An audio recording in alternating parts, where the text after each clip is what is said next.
And welcome back, everybody, to another episode of the Always Pressing PGA DFS podcast. This week, we will be previewing the 2019 The Memorial Tournament. Jack's Place will be a fun one, as always. And to break it down, my co-host, you can find him on Twitter at DFS Golf Gods. Jesse, how we doing, man? I guess that depends. I'm alive. So I'm just gonna hop right into it. We're not getting real quick. What's the Kentucky weather report? It's fucking hot. It's great. It's wonderful. It's been wonderful. Good weather.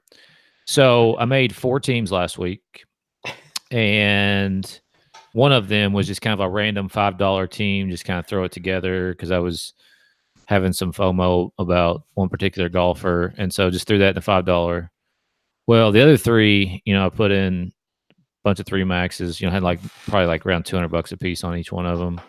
And Louis WD'd right after lock. What are you going to do? Yep. There's not much you can do. Obviously it sucks. That's just one team out of 3. That's the Usti risk. We know the Usti risk. Yeah. That's part of it. He doesn't bring a Tempur-Pedic mattress or whatever. He wakes up and his finger hurts, whatever, he withdraws. Well, then I go play golf on Friday and start checking a little bit, and Perez WD'd. Well, he's on team 2. So he was 3 over and then played a few holes, I guess, and ended up was about 6 over and then withdrew for whatever reason. I never did really see a reason why he withdrew. Did you see a reason why he withdrew? I believe I saw something about an ankle injury. Yeah. It could be totally wrong, but that's what I thought I saw. So then I fucking go finish playing golf, eating dinner, or eating lunch, really, and open up the Twitter sphere, and Paul Casey withdrew. Guess which team Paul Casey was on? He was on the 3rd team that didn't have a WD at the time. So all 3 of my fucking teams had a WD. It's like, how does that? How you can't? How do you? What do you? That's all the run. That's all the run bad right there. Come on. How is that? How can you do that? Yeah, it's pretty. I feel like it's been like the worst year ever for me from a DFS perspective, but also just from like an unlucky break perspective as well.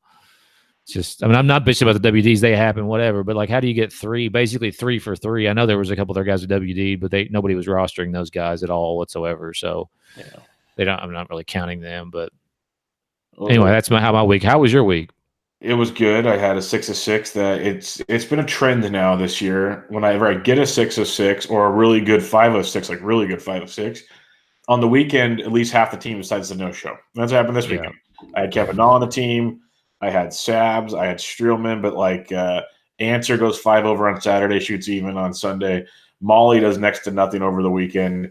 I can't remember who the 6th guy was now. It was just one of those Grillo. It was just kind of a even kill, whatever. They got Na one, so it was good. It was still a nice lineup, but it's just like what could have been. Like after Thursday or Friday, things looked awesome. Like, here we go, it's happening, and then nope, it's not happening, and the guy's still poking the thing to make it happen. So that's how that felt. I had a 4 of 6 that even cashed, and that 4 of 6 was that good to cash, and it had Paul Casey's withdrawal on it. So I feel your pain to an aspect. I know I can't relate to it completely because you'll tell me stop talking, you asshole. But yeah, that's how my weekend went. It's getting so close every week, and usually it's one tilting miscut in like the final hour or something. But the line's been very close, and I don't know. I like the field again this week, and it's going to be a fun one. But it was fun, and a podcast favorite, at least on my side of things. Kevin Na takes down his 2nd title in a calendar year. Kevin freaking Na. I missed out on that. I should have known better when you were so high on him to not back off of him or whatever. All I want to say is all the people that listen to this show, I told you how high I was on him last week. Like, at least half of you guys better have played him. That's all I have to say. At least, I was dead set on how high I was on him. Yeah, so, you were, and I fucked up and didn't play him at all. So, well, I don't blame you. I got what I deserve there, but yeah. Anyways, hey, it happens. It's all good. What are you gonna do? The only thing I liked about, if I found any solace in Casey's withdrawal, because it did affect me as well, like I said, is it was really confusing at first because he was -1 on the tournament. I'm like, what the hell is he doing? He's playing well. Then he doesn't play Friday. And there's a picture of him in the hospital with IVs and stuff because he's got the flu. I saw that was like on Snapchat or something or Instagram or something. So it made me feel like more of an asshole after I it was legit. him Like he was yeah. pretty messed up. So I'll give him the benefit of the doubt, but it was just like, because like at least, Pat Perez is trunk slamming. He could actually hurt your roster if he doesn't leave the course.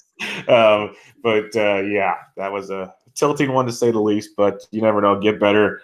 Come out to Pebble in a couple weeks. We'll see you there. But other than that, it was a pretty basic weekend. Jordan Spieth had a phenomenal open round or two, and then he remembered he doesn't know how to putt, so that was fun. He still finished like in the top 10. He still had another great week. Like he's really freaking close.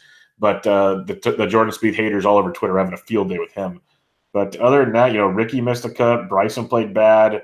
Rahm trunk slammed. Xander. A lot of the big names, Xander. A lot of the big names struggled here. And I'm curious. We'll get into it this week, but this is another short course where accuracy off the tee matters, and I'm really curious to see how this is going to go with some of these bombers. It's going to be really interesting. I'm with you on that.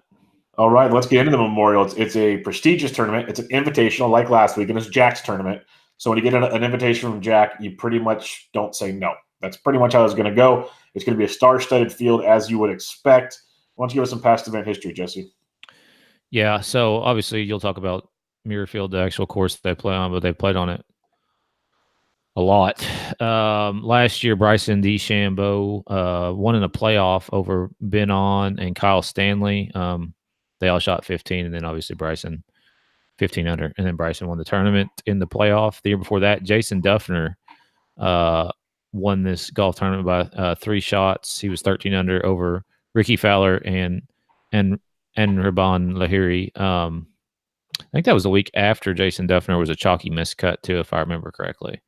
And the only reason I remember that is because I think I won like a ticket to like the Thunderdome, and my buddy got married that weekend. So, anyways, and then I like how the Thunderdome came before your buddy getting married. That's good. Well, I was sweating the lineups during like his wedding. Like I remember being on the bus, they're taking pictures, and I'm like looking at my phone the whole time. David Lingmerth was the 2015 champion, 15 under. Oh, no, I skipped 16. William McGirt, 16 under, or 2016 was the champion at 15 under in a playoff over John Curran. David Lingmerth won it in 2015. He was 15 under over Justin Rose. Hideki's won this. Cooch has won this before. Tiger's won this tournament 5 times. Justin Rose is a past champion here as well. That's basically it. Yeah, you mentioned Muirfield Village Golf Club in Dublin, Ohio. It's a par 72, plays about 7,400 yards, so does not need to be a bomber's paradise yet again. Jack makes it like most of his courses. It's all about the second shots. You could try to bomb a fairway if you want, but Jack has put bunkers all over the place. They're some of the widest fairways on tour, so great fairways hit almost 70% of the time, which is very, very, very good, obviously, for those that play golf. But he puts bunkers all over the place, so you need to lay up like with a 3-wood, or you bomb it and cross your fingers.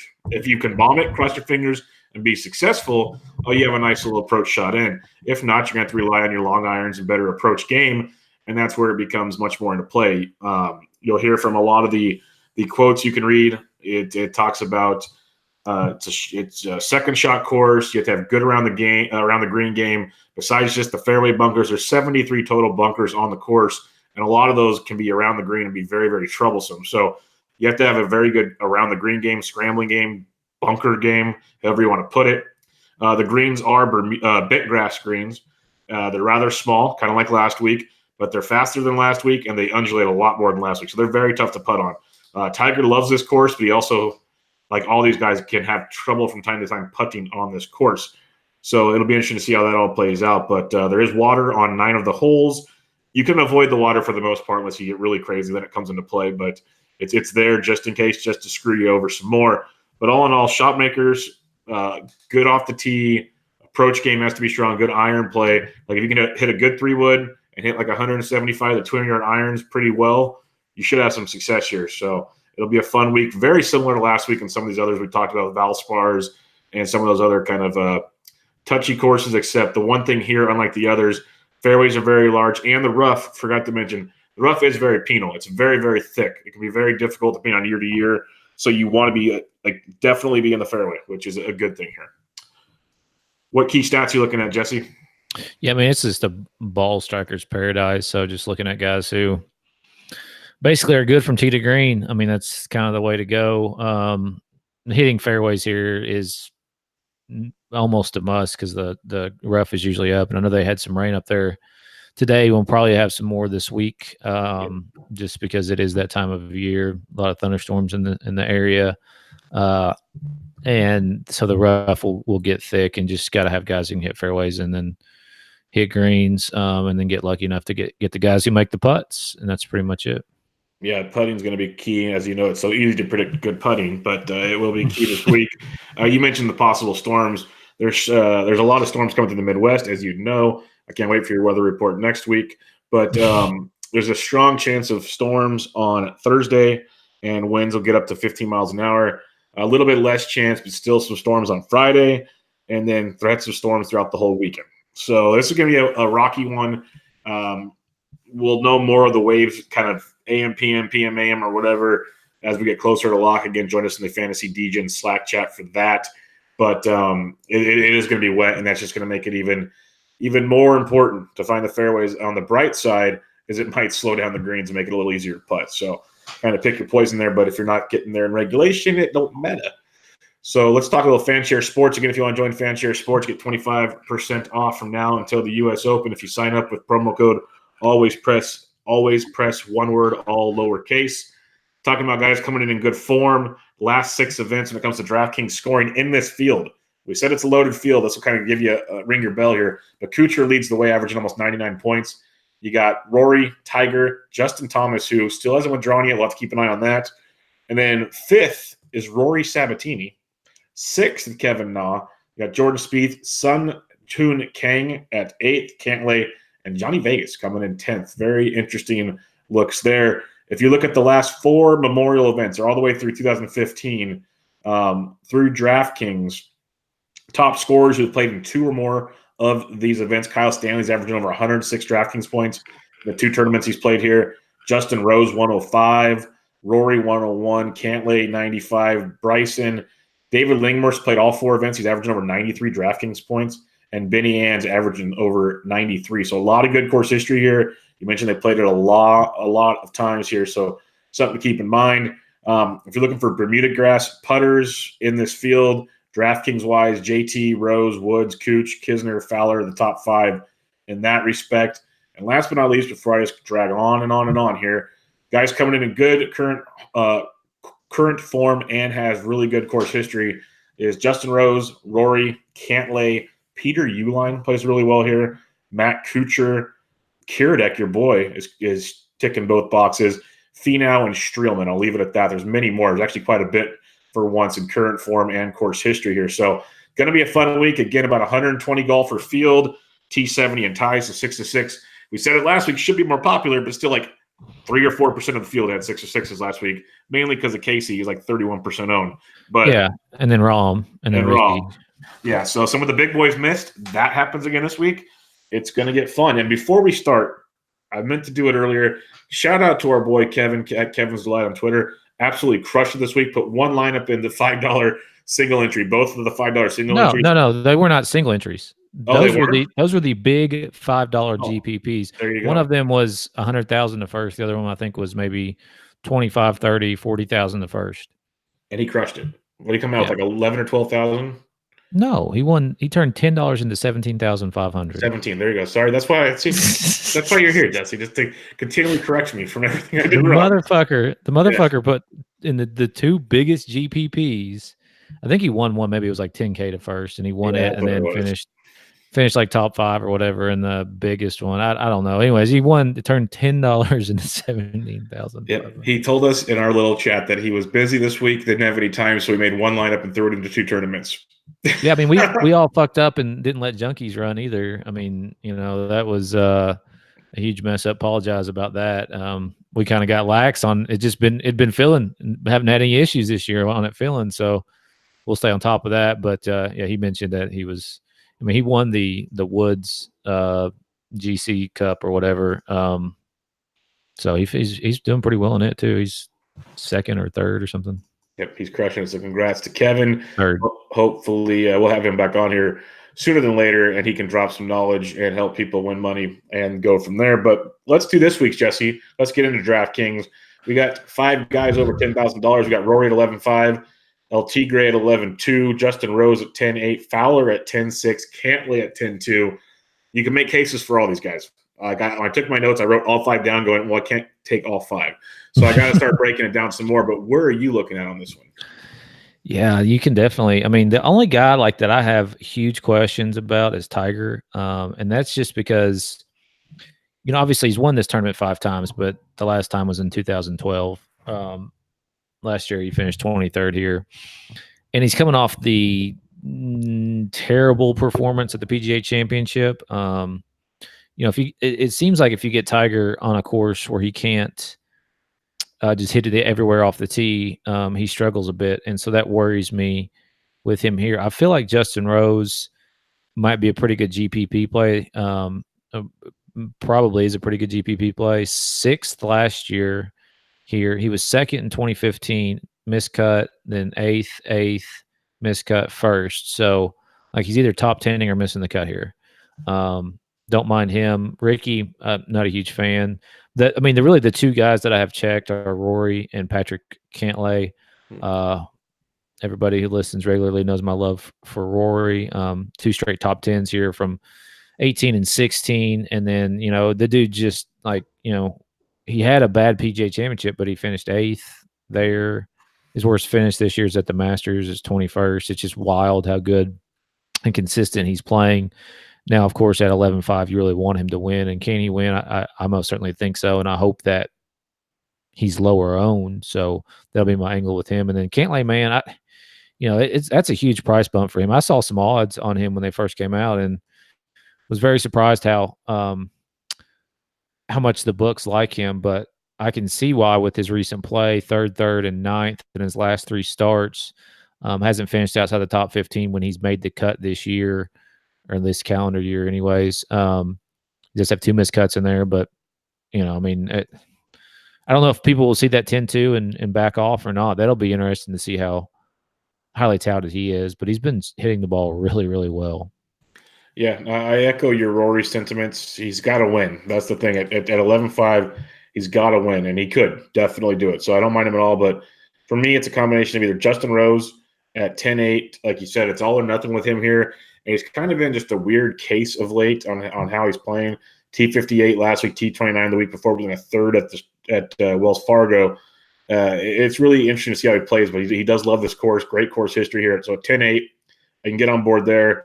I am curious to see Ricky Fowler's ownership because usually always popular, but coming after a missed cut, if you get a low Ricky, it's interesting because his short game is extraordinarily good, really good. And he has 2 straight top 10s here, 8th and 2nd the last 2 years. So I'm curious to see Ricky's ownership because that could be a quick pivot from me off of a Justin Rose.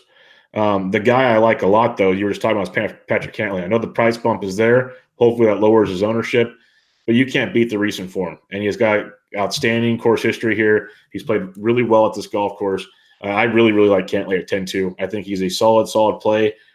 At the same time, you don't even have to go up here if you don't want to. There's a lot of good guys in the 9s and the 8s, but in this realm, I like Cantlay a lot because I think ownership, will go to the top 4 guys, and Cantlay might get overlooked at that price point. Yeah, this is like a major type of field, especially with the guys up here and then the next range. So you don't have to go in the 10Ks if you don't want to. Yep, no doubt about it. Let's dip into the 9Ks where you can definitely get things started if you so choose. Jordan Spieth, $9,900 coming off of some great golf. But when we talk about his putting and talk about these greens, I will be honest, I'm concerned. Tony Finau, 9,600. Kuchar, 94. JT, 93. Remember, he's had the wrist injury. He'll withdraw ahead of time like he did a couple weeks ago. He'll be good about it. He won't try to ruin it. At least we think so. Because he flat out said last time he withdrew because he wants to be 100%. So JT won't play, I don't think, unless he's perfectly good to go. Jason Day's at 92, Hideki 91, and Xander at 9,000 off that just trunk slam of a missed cut. What do you like here at the 9K range? I'll start with Jordan. I don't think a lot of people will pay that for him. He gained a lot of shots putting last week, 5 in his first round, and then around 3 or 4 the rest of the way in.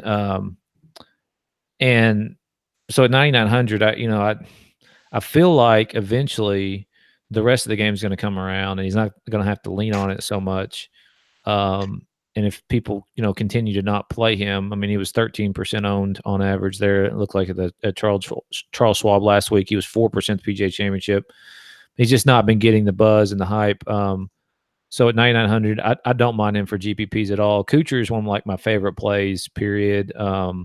He's got the course history. He's got the recent form. Like, he's just, for me, like a cash game lock, even, in a GPP. I don't think he'll be low owned, but the dude plays this golf course really well. 13th, 4th, 26th in his last 4 appearances here, and 8th and 2nd in his last 2 starts on tour, with a 12th at the Masters and the 7th the Texas Open. I mean, just playing solid golf. JT is interesting.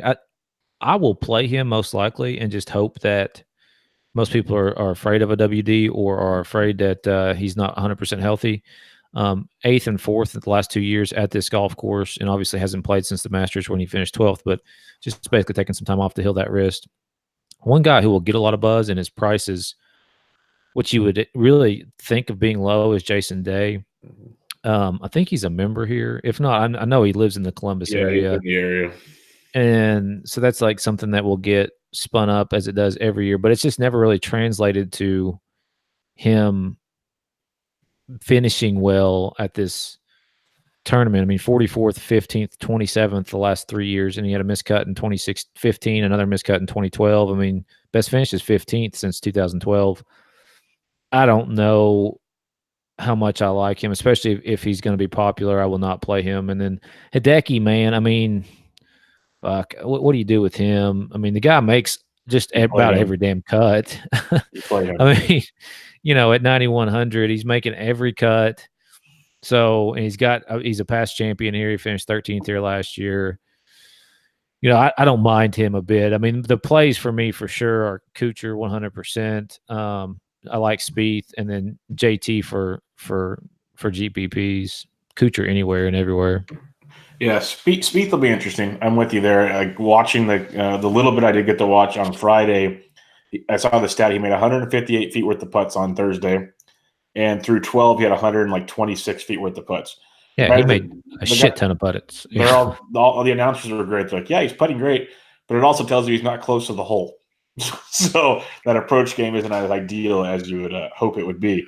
But Spieth is interesting at 99. I give you that. Finau coming off a second. I just don't trust him as much at courses like this, because if he gets out of whack, it's going to be ugly. Like, see John Rahm last week. That's what can happen if Finau's out of whack. I love Kuchar at 94. I'm scared he's going to be chalky. I'm scared he's going to be this week's Paul Casey when it comes to chalk. But I like him a lot, and I can get different elsewhere if I have to. Curious on the JT situation as yourself. And the other guy I like here is Matsuyama. I like him a lot at $9,100. You mentioned all the made cuts this year. It's all he does is make cuts. And it's funny because everyone wants to play Spieth because he's turning it around. Matsuyama's the same guy. His approach game is great. His iron game is great. He can't putt. If he can putt, he's just like he can contend, just like Spieth started to contend. So if it triggers on one of these days, that'd be great. He had a horrible Sunday at the PGA, still finished T16, T23 at the Byron Nelson. Overall, playing really good golf, makes the cuts. At 91, I like Matsuyama a lot. So at this point in time, not knowing JT's health, it's just Kuchar and it's just Hideki for me in this 9K range. All right, 8K range. You got Bryson, the defending champion, at $8,900. Woodland at 88. Adam Scott at 87. Usti at 86. Stenson at 85. Na at 84. Sabatini 83. Kokrak 82. Phil 81. And Leishman 8,000. You can do a whole team right here if you so choose. Where are you at? Yeah, you can definitely start here and feel pretty comfortable. And then, of course, by the time Friday morning rolls around, you're probably pissed off. But I'll start with Woodland. I like him quite a bit. I mean, he ranks in this field first over the last 12 rounds in strokes gained ball striking. He's fourth in approach. Putter has been not very good. But assuming that, you can get that to come around a little bit, I don't mind him at all at $8,800. 3 straight made cuts here with a 4th back in 2016, and seems to have picked it up a little bit at the PGA Championship there where he finished top 10. He was 8th. Of course, he did miss the cut to Wells Fargo. And then also Adam Scott at $8,700. Hasn't missed a cut here since 2009. Nothing crazy good. He did have a 4th and 14. But the ball striking for him seems to be there. He's 8th, 18th, and 12th in his last 3 starts on tour, which basically he just plays the big events at this point, just does whatever the fuck he wants to. Don't blame him. And then let's talk about what a world we're living in where Rory Sabatini and Jason Kokrak are higher priced than Phil Mickelson and Mark Leishman. Don't forget Kevin Rock right there too. Yeah, and well, he WD'd. Oh, he did. Okay, it doesn't say that on DraftKings. Yeah. He withdrew earlier today. He was 8,400 though, right? Yep, that saves my money. That's good. Yeah. All 3 of those guys priced higher than Mickelson and Leishman. I don't know. Like for me, it seems like the easier route to take would be go to like the Leishman and Mickelson. They both have really good course history, but the recent form is much better in Sabatini and Kokrak. Of course, Kokrak WD'd before the tournament started last week, but just continues to churn out made cuts. Now his course history here is not good. Miscut 35th, miscut. So, I mean, it depends on what you like better. If you like recent form better, then it's all the Kokrak. If you lean more heavily on course history, then you don't want to play him. I like them both. I wanted to play them both last week, and Kokrak, of course, withdrew. And then I went to Oosthuizen, and we know how that finished. So, and then Stenson again at 8,500 is another interesting guy. I mean, I'm not 100% sold on him at this point, but he did finish 13th here last year. Hasn't missed a cut since the Players on tour this year, so seems to be playing better. But for me, I would rather go to Sabatini and Kokrak and just hope that people are going more and gravitating to more of the big names, especially in your lower dollar GPPs. I would suspect Stenson, Mickelson, and Leishman would be more popular than those 2 sandwiched in between them. Yeah, no doubt about it. I'll start with Gary Woodland at $8,800. I think you can make an argument that he should be with some of those low 9K guys, just talent wise. $8,800, T8 at the PGA. Did that bad miscut at the Wells Fargo. It was more of an MDF. It was after the 3rd round, so he made it through to the weekend. But overall, playing some really, really good golf. Again, it's his putter, like you said, but a guy that can hit his woods very well, not just his driver, and his iron game, his approach game is outstanding. So Woodland at 88, I like quite a bit. Adam Scott, I like a lot, $8,700. It's like you said, people are kind of forgetting about him, but it's only because he plays the tournaments he wants to play. And like you said, more power to him. I have no problem with that at all. But yeah, T8, T18, T12, missed the cut the Honda, T7, T61 a second. He's playing great golf when he goes out there and plays. And that showing at the PGA was really, really impressive. So Adam Scott at 87, like you mentioned, the course history, I can get behind that quite a bit. Henrik Stenson at 85, when it becomes a 3-wood and an iron play in, it's all about Henrik Stenson. He can hit that 3-wood down in the middle of any fairway in golf, and his iron play is getting better and better week after week. We got to remember he was hurt for a bit of time. He started to get back into things. $8,500 for a guy you mentioned T13 here last year. He's put up a T48, T20, T28 in his last 3 events. So there's a lot to like when it comes to Henrik Stenson at 8,500. And last but not least, I'm with you on Sabs at 83. I like him quite a bit. I'm not going to jump off the train. Like, this train's got to derail. I'm talking more than just a miscut. It's got to derail because what he's doing is ridiculous right now, and the price point's just too good to pass up.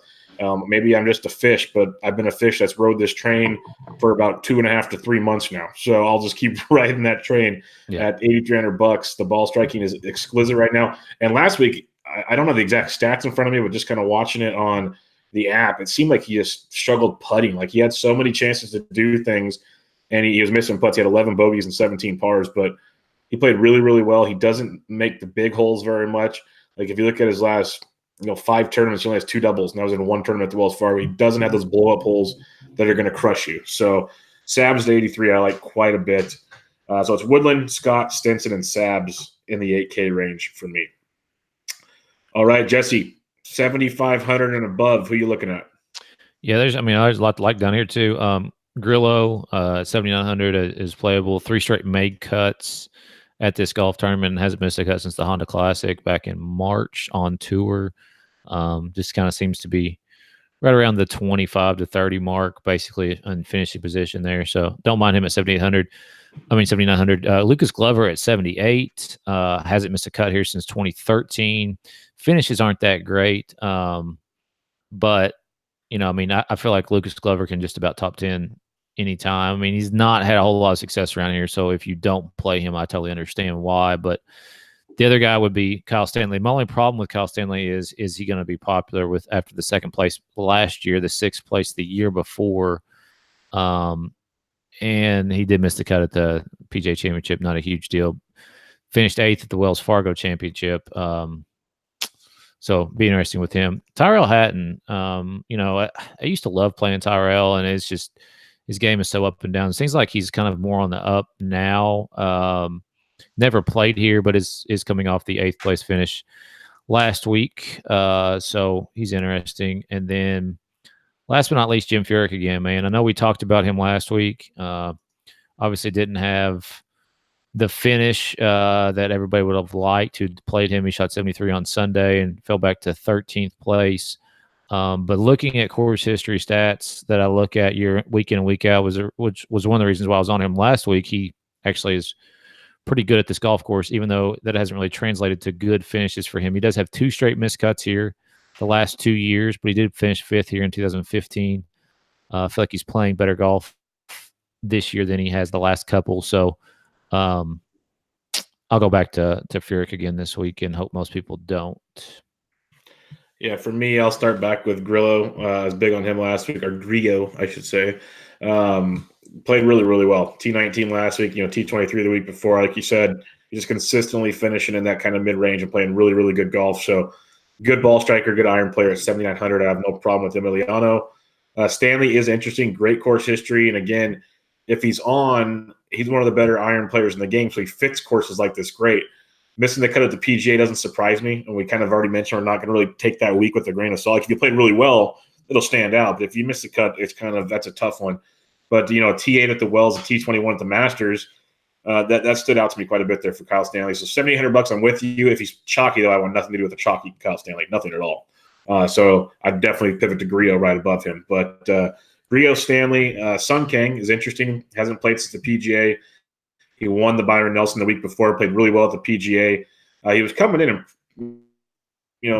pretty cut the Wells with a T42, T18, T47, T6 at Arnie's place.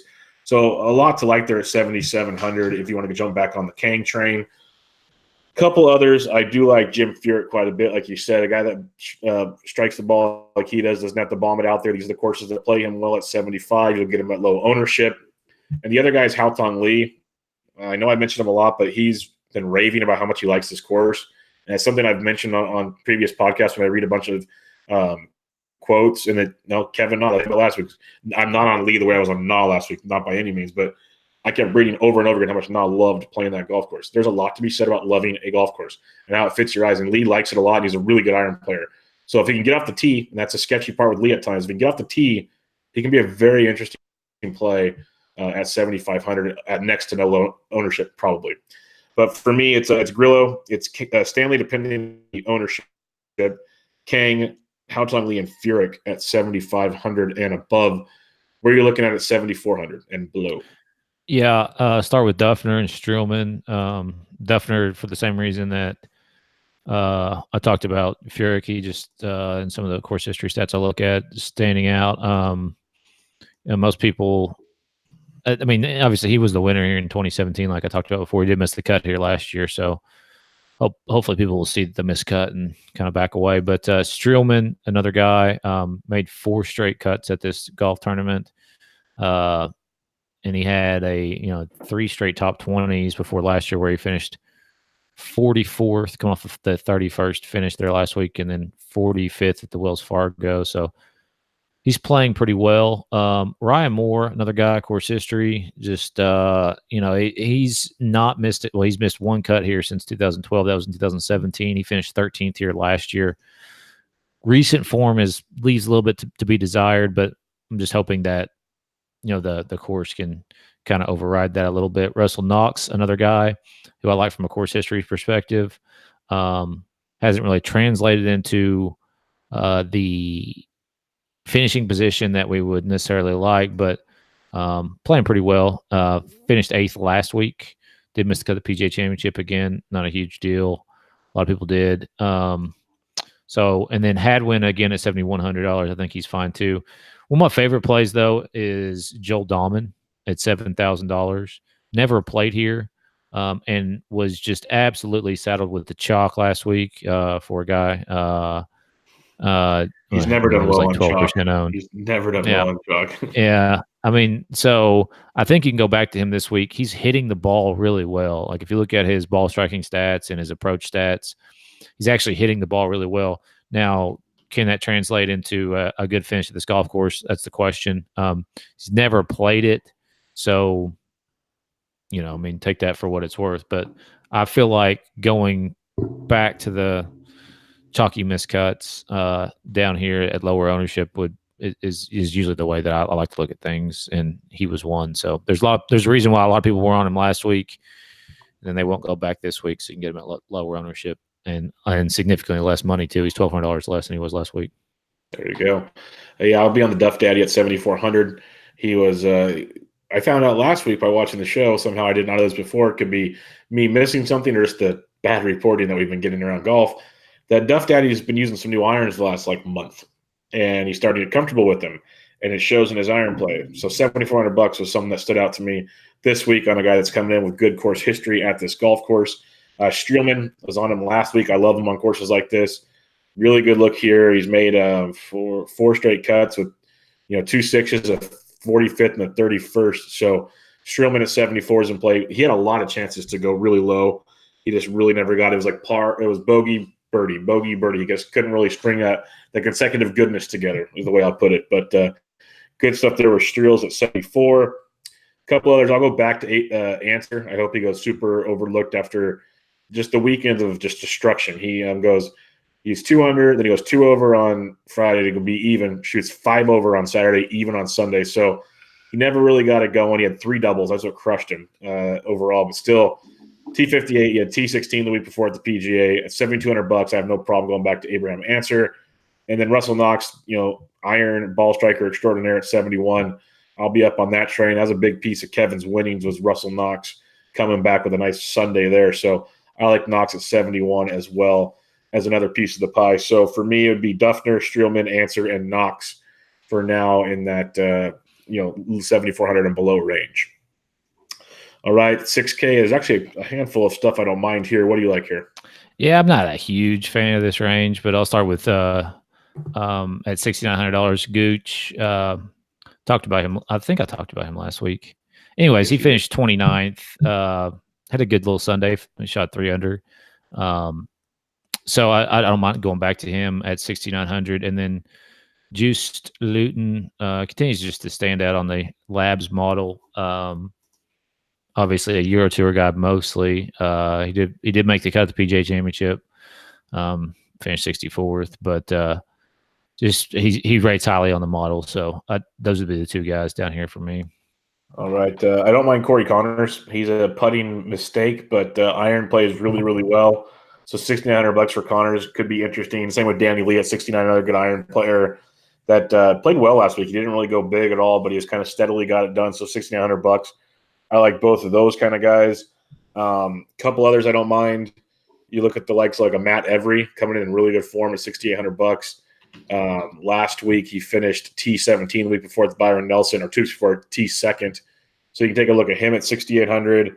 You mentioned the kind of popular cheap guys. I don't think he was chalky by any means, but Matt Jones at $6,500 came in just great form. He's crushing it. T5, T38, T30, T18, so on and so forth. He hadn't missed a cut in forever. Goes out and misses the cut last week. He was 4 over par, so he missed it by a stroke. I don't have a problem going back to Matt Jones at $6,500. I could see that being a nice little play there off of a missed cut at that price point. And if you need to punt, an interesting punt for me, and I could be totally wrong, and I might not even need him if I wanted to go to $6,200. But David Lipsky's here. He's an American that plays on the Euro Tour a lot, and he plays really, really well over there of late. At the PGA Championship, he T71. He didn't do anything real special there. But over in Europe, T5 at the China Open, a 5th the week before, T22, T13. It's coming in really good form. Again, U.S. kid, playing on the PGA Tour for the first time, I think, this year, or besides last week, of course. But a couple 2 weeks ago. Yeah. 2 weeks ago. But Lipsky at 62 is a guy I don't mind taking a chance on at that price point. He can actually – he's better than you think. He plays in WGCs for crying out loud. He did play the Mexico WGC, finished 10th. Yeah. Yeah, I he's not a don't mind bad that, yeah. at 62. He kind of going through the prices, he stood out to me being down below there that not quite sure. He could easily miss the cut, but he's much better than that price point. Opens up a lot of salary. Yes, it does. All right, let's recap things real quick. Jesse, if you had to take one guy only in 10K and above, who you got? Rory. I'm going to take Cantlay at 10-2. All right, 9K, give me one guy. Kuchar. Yeah, Kuchar is the go-to. I'll take Matsuyama then to be a little different there, but Kuchar's the man. 8K, give me one guy. Or give me two. I'll give you two. I'm just going to do it, dude. Sabatini and Kokrak. I'm going to go Woodland and Sabatini. I like it. Sab's time again. I just need to get I need to get a jersey or something for Sabatini. 7K range. Give me like three guys. In the 7Ks. Sorry, lost a little bit of the train of thought there. Grillo would be most definitely one. And then Dahlman, like I talked about, just because of the ownership angle. And then Furyk as well. Yeah, I'm going to go Grillo, Furyk, and Knox. So we got some crossover there, which is good. And then who are your two guys in the 6K again? Two guys in the 6K were Just Luton and Taylor Gooch. Yeah, if I have to pick just two guys, I'll pick Danny Lee and David Lipsky. Be the two guys I'll be looking at there. All right, if you had to start a GPP lineup, Jesse, give me three guys to start a GPP lineup with. So for me, like Rory, I think Cooch is interchangeable, but I understand if you don't play him with GPP. I mean, like a Rory Justin Thomas stack for me is going to be pretty cool to see what happens there, and then like you're going to need a little bit of salary relief, so I'm going to Dahlman. Yeah, I'll start out my GPP with Matsuyama with the putting yips, Cantlay and Lipsky. So that'll open up all kinds of goodness outside of that. Cash, give me three guys in cash. I think going more balanced, obviously, in cash this week. Kuchar, Stinson is probably cash viable, and I think Grillo is also cash viable. Yeah, I got Cooch, Woodland, and Sabs, but I like your other guys as well. Lots to like there. All right, picking winners time. Who you got, Jesse? We got on Cooch. On the Cooch, we got 20-1. All right, so that's number one. Even though those odds are not good, but either way. And then what about we got on Sabs? Our boy Sabs. I actually had him written down. I have to look him up. 55-1. Might as well just keep burning money there. Yep. God, we're on the same page. Sometimes it's good, sometimes it's bad. I had Cantlay at 20-1. I liked Woodland at 33-1, and then I had Sabs written down at 55-1. So those are the plays I'd be looking at if I were that kind of a person. But that wraps up the Memorial preview, Jesse. Any final thoughts as we get closer and closer to another major? No, I don't have any other thoughts. This is actually a really good golf tournament, though, so I'll be watching intently this weekend. No golf tournament this weekend for me. Taking the week off, didn't WD or anything like that, so if you were going to bet on me, you wouldn't have to worry about not getting your money back. Yeah, I'm going to try my best to watch Thursday, Friday, but I qualified for the South Zone, so I'll be playing a couple of Peninsula courses on Thursday. So that'll be Thursday and Friday. Yeah. So that'll be fun. Two-man best ball, see how that goes. But that'll be my week, as people probably care about that a ton. But I'm pretty pumped on it, so I'm looking forward to it. But, yeah, this is a good golf tournament, really good golf tournament, great field. Jack will do it right. It's always a fun time. So go check all that out if you want to try the fansharesports.com. Use promo code AlwaysPress for 25% off over there. And check out Jesse on Twitter at DFS Golf Gods, the podcast at AlwaysPressDFS. I am at BDintric. If you give a rating review on iTunes, we'd appreciate it. This is the Always Pressing PGA DFS podcast previewing the 2019 The Memorial Tournament. Catch you guys later.